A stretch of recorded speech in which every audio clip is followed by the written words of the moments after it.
and welcome to Do It Like a Dancer.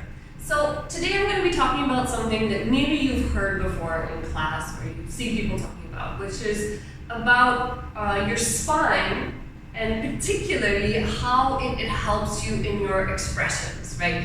There's a lot we can say about the spine. In fact, it's like your center system, literally, it's your central nervous system. But today I'm going to be particularly talking about how you can learn to use it to improve your expressions with the body. So you might have heard your dance teachers talking about articulating the spine.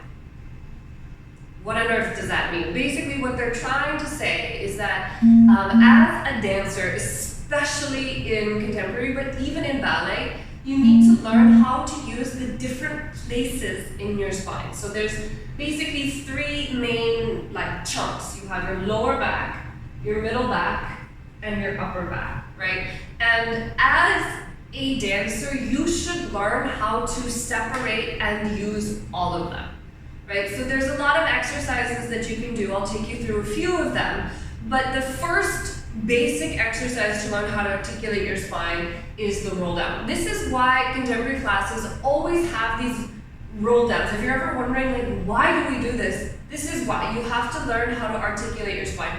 So the basic roll down, you start and you just drop and you keep rolling down, rolling down, rolling down, rolling down all the way, and then to come back up, basically you plie your legs so that you can start from the base of the spine and then roll your way up one at a time until you get all the way to the top. Now, when people start doing this all the time, first things that they do is they bring the head up first, right? Or they bring the head and then stand up, or like the upper back goes, or the middle back goes in one chunk, and then they come up. So basically you'll see the easiest way is to take a video of yourself doing this and you can watch how your spine is moving. So you want to just do this over and over and over again until you have this smooth sort of top to bottom, bottom to top roll through. So one of the things that you really have to learn is how to articulate the different places in your spine. Your lower back is possibly the most fragile because the bones at the base of your spine get crunched really easily. So you want to be really careful that, because a lot of people, they don't know how to use the upper spine, so they put all of the work on the lower spine, and this leads to injuries. For example, I see a lot of people trying to do combres in ballet, like this, and they all start from the lower spine. But actually, the cambrai has nothing to do with the lower spine. It is from the middle back up only.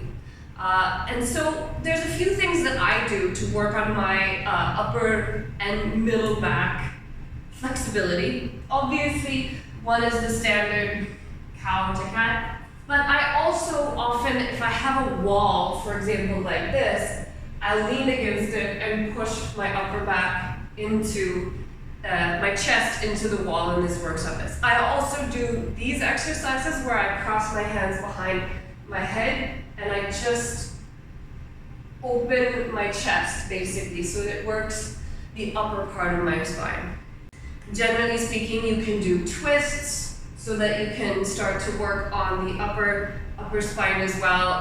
Lying down, basically, if you lie down like this with your feet slightly apart, you clasp your hands and you turn your body, you can start to feel the upper middle back, and so you can start to understand where it is and how it feels. Cunningham bounces are also great for this, where basically you're just bouncing the upper spine, right? It looks like a teeny tiny nothing movement, but actually learning to use your upper spine is very important. So let me tell you why this is important, right? Why do you need to be able to use the different parts of your spine? First of all, because if you put all of the work on your lower spine, you'll get into trouble. The second is that if you have the ability to open your chest, which actually is a movement from your upper back, then especially in ballet, but in contemporary as well, you have all of these options for expressions, right? If you're able to bring the chest up without displacing your ribs, this is a back movement. Watch. Right? If you're able to do this, then you have this ability to be proud and open for ballet. This is necessary. You have to be able to do this for ballet. But even for contemporary, to be able to articulate the spine and have this opening and closing, and then the reaching and pulling in, your expressivity will increase by 10 times. If you are not able to really understand and move the different parts of your spine, your expression options are very limited, because then you just have your hands essentially and your arms, but being able to use your torso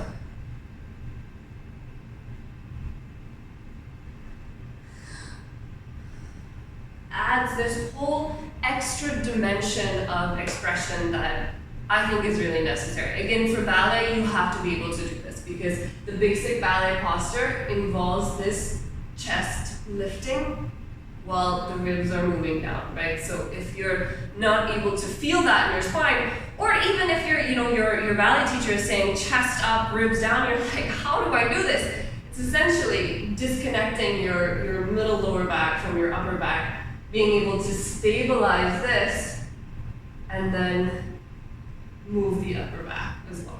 Okay, so I hope this helped. If you have any questions for me, feel free to put them in the comments. I'll try to get back to you. Good luck. If you want a separate video with like dedicated exercises for this, also let me know. I'll try to make that happen for you. Don't forget to do all the various YouTube things. If you like what you see, share it with a friend. And as always, I would not be able to do this without my patrons. You guys rock my world. To find out more about that, check the link in the description, and I will see you next time. Bye-bye!